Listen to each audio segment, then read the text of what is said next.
The transition from a development environment to a production environment represents one of the most critical stages in the Information Systems Development Lifecycle, SDLC. During this phase, organizations must migrate applications, deploy supporting infrastructure, convert legacy data, and ensure that business operations continue with minimal disruption. Failure to manage these activities effectively may result in data corruption, service interruption, security vulnerabilities, regulatory non-compliance, and project failure. Therefore, the CISA framework emphasizes disciplined system migration, infrastructure deployment, data conversion, and post-implementation review (PER) as essential governance mechanisms that ensure successful implementation and continuous improvement. System migration, infrastructure deployment, and data conversion. System migration is the controlled process of transferring applications, infrastructure, configurations, and operational services from one environment to another. Migration may involve replacing legacy systems, moving workloads to cloud platforms, upgrading operating systems, consolidating data centers, or deploying entirely new enterprise applications. Before migration begins, organizations should develop a comprehensive migration strategy that defines project scope, implementation sequence, rollback procedures, testing requirements, communication plans, and contingency arrangements. Migration planning should address technical dependencies, business continuity requirements, resource availability, and regulatory obligations to minimize operational risk. Within the SDLC implementation phase, release preparation begins only after user acceptance testing, UAT, and regression testing have been successfully completed and formally approved.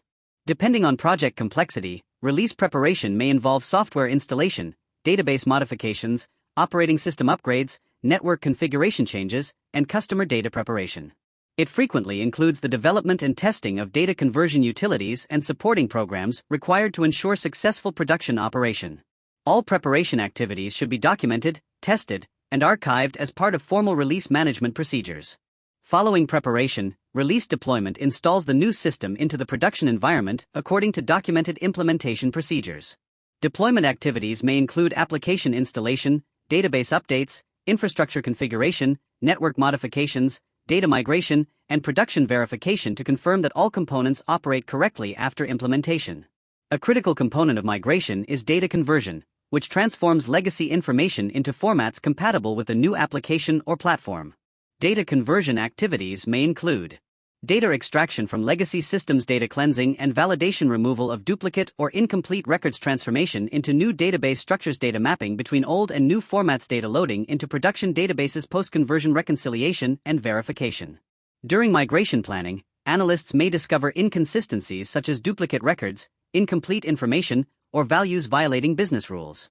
Such issues should be corrected before or during migration to prevent propagation of data quality problems into the new environment.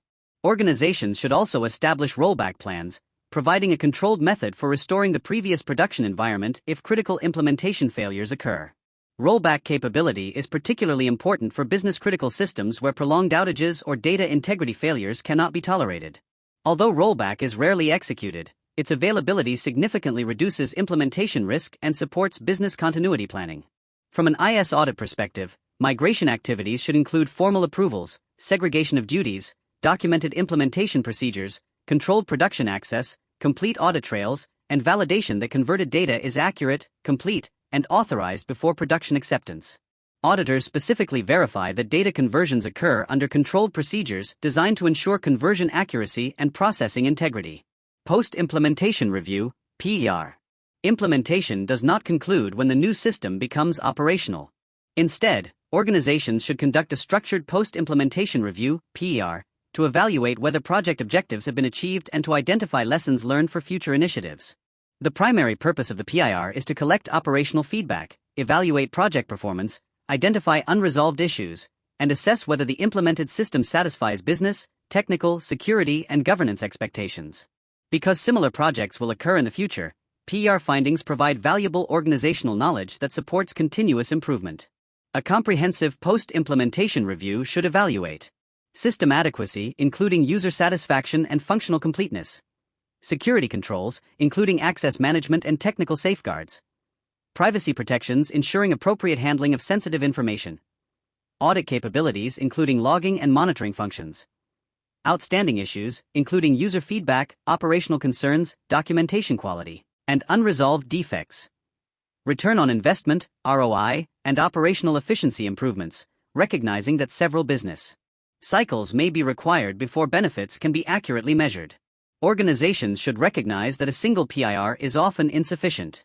Complex enterprise systems may require multiple reviews extending over months or years to assess long-term performance, business benefits, and operational stability. Continuous monitoring enables management to verify that expected strategic objectives continue to be realized after implementation. IS auditors play an important role throughout the post-implementation process by verifying that the application satisfies documented requirements, supports established controls, achieves expected performance targets, and operates in compliance with governance and regulatory requirements. Auditors should also assess whether excessive post-production changes or unplanned downtime indicate deficiencies in requirements gathering, testing, or implementation planning.